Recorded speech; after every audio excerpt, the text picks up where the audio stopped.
Hello everyone! Today we are making stuffed rolls. I have meat rolls and I will be preparing several types of fillings. These rolls are easy to make and you get a lot of them. You can make more, freeze them and prepare them in advance. They cool down very quickly. They also disappear very quickly. We are making stuffed rolls and the dough is very easy to prepare with the help of 3 ingredients. And one of them is salt.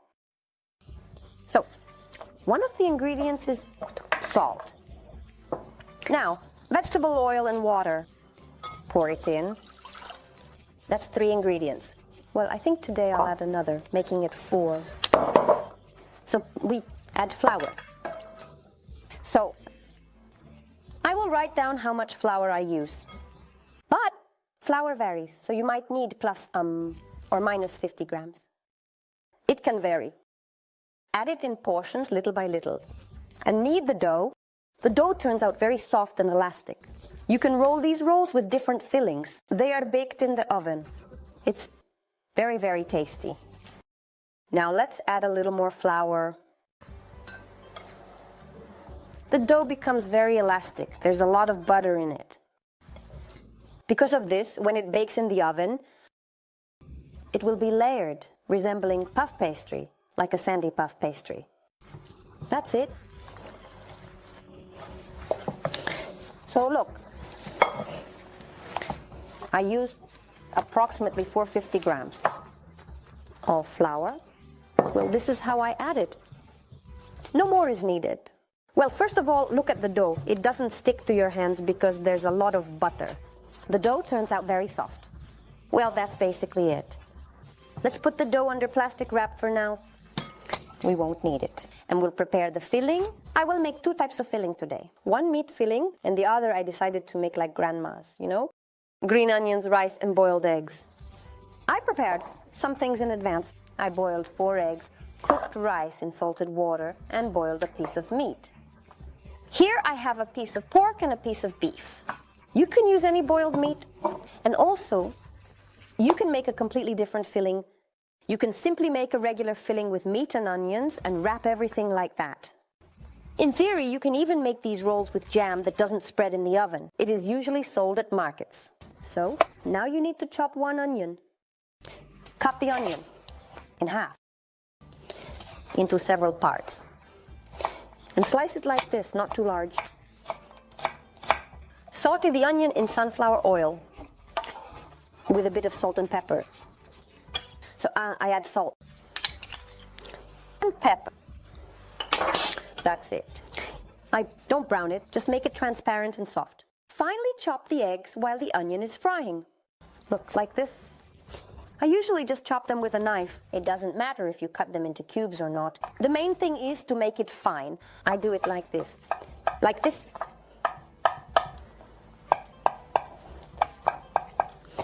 And then all of it. Finally chop the green onions. If you don't have green onions, you can chop parsley or dill. That will work well too. So I combine it. I add 100 grams of cooked rice. I have 200 here. I add 100. Mix everything together. Be sure to add pepper. Add salt. That's it. 1 filling is ready. The pre-cooked meat I just boil in salted water. Cut into pieces, I pass it through a meat grinder. Like this.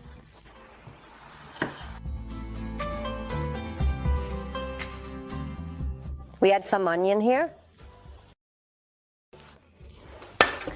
And so actually the second filling is ready. That's it. Try it to see if you like the salt level. You can add some pepper. Here you can add spices or garlic. Maybe someone wants that. Parchment is a small detail in life in sheets. The most convenient of parchments, it is already cut into sheets of a universal size and fits all baking trays. No need to measure and cut each time. Today we will need 2 such sheets. Well, 2 or 3. It will all depend on the size of your rolls. We should probably thank the person who really made our life easier in the kitchen. And also, I use parchment in a roll for freezing products. You can cut as much as you want. So we take the dough Knead it a little more. It has been resting like this for about 20 minutes while we were doing everything else. It has become very elastic. You see, it's less porous. So now all this dough, to make it more conveniently, I divide it into approximately 3 equal parts to eventually make about 30 balls, like this, as you can see. 1, 2, 3. Oh no, let me think about it. Oh my, this one is a bit too much. Now each part is divided into 10. Each roll is divided again in half. And now we cut each part like this into 5 pieces. Look, I also roll each piece like this. It's more convenient. So we roll it out very thinly. Like this. The dough is very elastic. It rolls out very well. I do it on a silicone mat. Or if you don't have a mat, grease the table with vegetable oil to make it easier. This is what I get. A square, a rectangle, however you roll it out. Now carefully and gently place approximately about 2 to 3 teaspoons of filling in the exact center in the middle. Adjust it yourself depending on how thick you like the rolls, or perhaps even a bit more. I do it like this, on the edge. Now I cover it with the edge of the dough. Move it like this. Cover it like this, like pancakes. And now this edge like this. I just roll it out carefully to make it a bit longer, and then roll it up. You simply get a roll like this. Gently and carefully place it on a baking sheet. I end up with these meat rolls, quite dense. You can make them smaller, then there will just be a bit more dough. It's up to personal preference. Now I'll show you what it looks like if you use a little less filling. Now watch to see the difference. Try both ways and then you'll understand which you like more.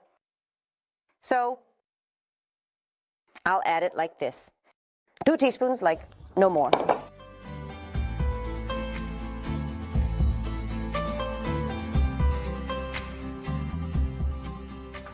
Now let's prepare with the second filling. Also about 2 teaspoons. Well, actually about a tablespoon. Look here. It turns out to be about 20 rolls per baking sheet. That's what I get. I provided the dough recipe for 1 batch. I always make 3-4 batches. Instead of pancakes, you can roll them with filling, freeze them in the freezer, and then take them out an hour in advance. They thaw a little, place them on a baking sheet, and bake. Very convenient. Once prepared, it lasts for the whole week. As a snack, or even instead of, for example, dinner with sour cream, it will be very tasty. Well, just like instead of pancakes, why not? I will provide more filling options because I prepare them in advance. Well, there's no point in making these rolls for just one time.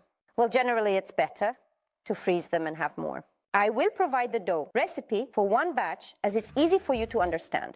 And I will show the fillings just as I made them today. I usually have enough for 3-4 batches. I store them in the freezer and they last for a month. There's food in reserve.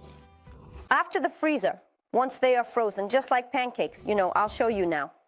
I have pancakes in the freezer. The same principle, exactly the same. I'll show you where they are. Oh, by the way, I have some small pancakes here. There are also large pancakes. I make mine on a griddle. So look, this one is with meat and this one is with cottage cheese. When I just take them out, they are quite hard. Frozen. I wait approximately maybe 10 minutes or so for them to defrost slightly. And then I place them frozen on a baking sheet. They thaw and then into the oven. So 1 egg.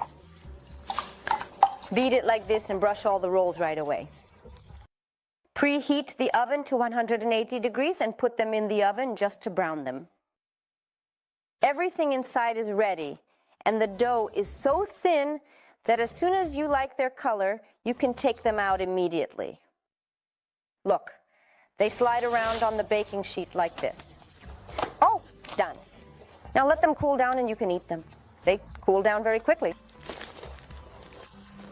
They disappear quickly, too. The dough turns out like puff pastry. They must be served with sour cream.